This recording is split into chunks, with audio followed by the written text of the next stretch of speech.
All right. So this is the part that takes the longest, and it'll take the whole a couple of days probably for you to do it. This is when you are going to color the warm and cool boxes here. And if you look over here, here's the bad thing about having one set of markers or colored pencils. And I really do want you to use colored pencils on this. Markers usually doesn't look as good. I'm not saying that you can't, but I just really, really, really suggest you do colored pencils. All right. So you are going to now here, look this though. It's trying to find the right colors that will look good together and not be too far. Remember, in the other, close to the other color in the chart. So I had to supplement with these colored pencils with these two. So you might have to go and find some that are closer together, like, because I just wanted to have blues and purples for my outside. All right. So I had to test what they looked like till I found the right color combination that I wanted, because I thought that this one right here was too pink. And that was in these, and that was just too pink. That's too warm color for me.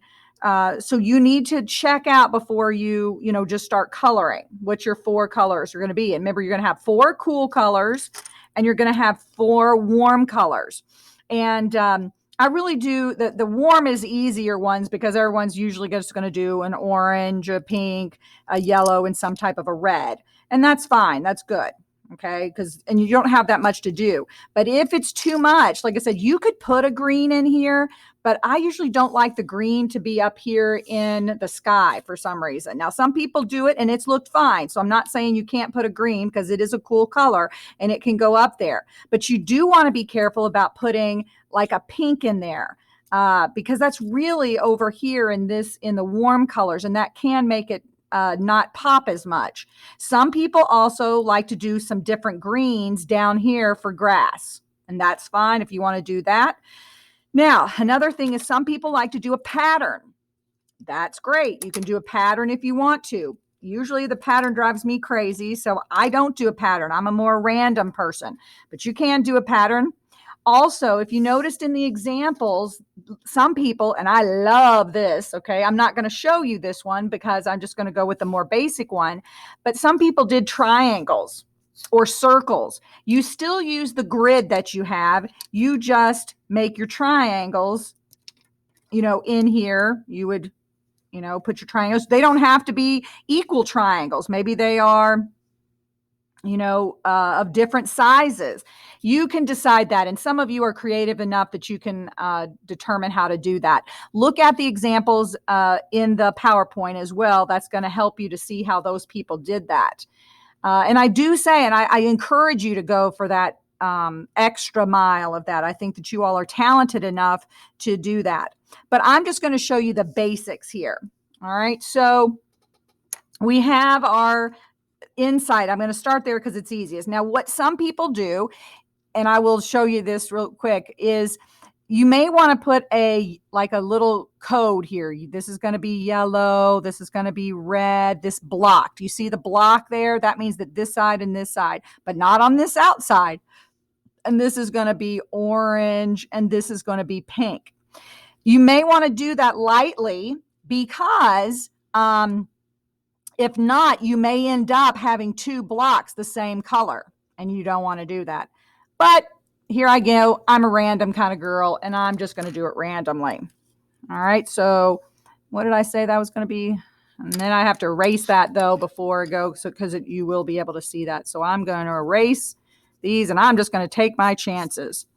And you're going to, when you color, you're going to color the box, everything that goes up to that circle, and see the other side will be the cool color. That's how you get that nice pop.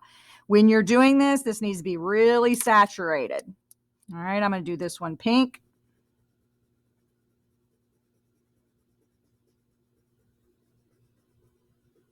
You can outline, you can do it whatever.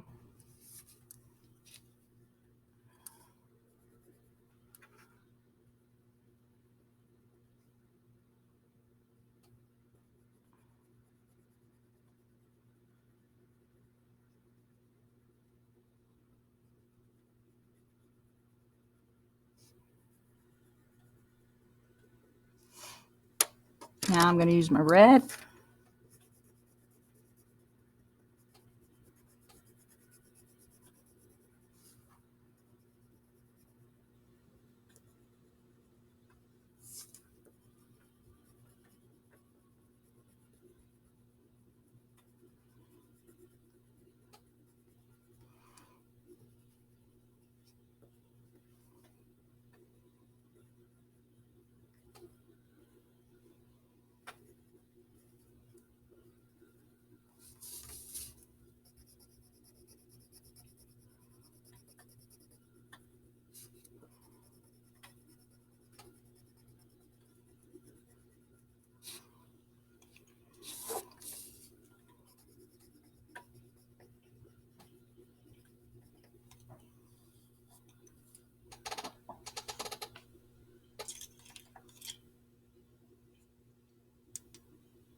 All right, so I'm back here, and this color is something's doing, and I tried to change the color. It's looking a lot more. I tried to change it. See, it's trying to change here, but I don't know. It doesn't. This looks like it's hot pink and all that, but it's not. It's more of a dark, but whatever. But so I'm back. I've got this. See, I love this part down here where the pattern, these little things on the side where the pattern continues. So, make sure that you do that as well. All right. So first of all, I want to see again. Now I want to see just the inside of the circle turned in. Okay. And again, that took me about 10 minutes, 10 to 15 minutes to do this.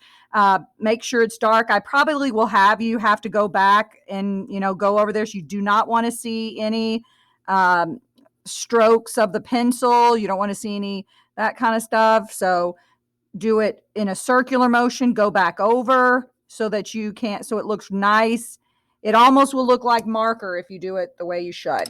All right, go turn this into, what was this, 39? 39 inside of the tree.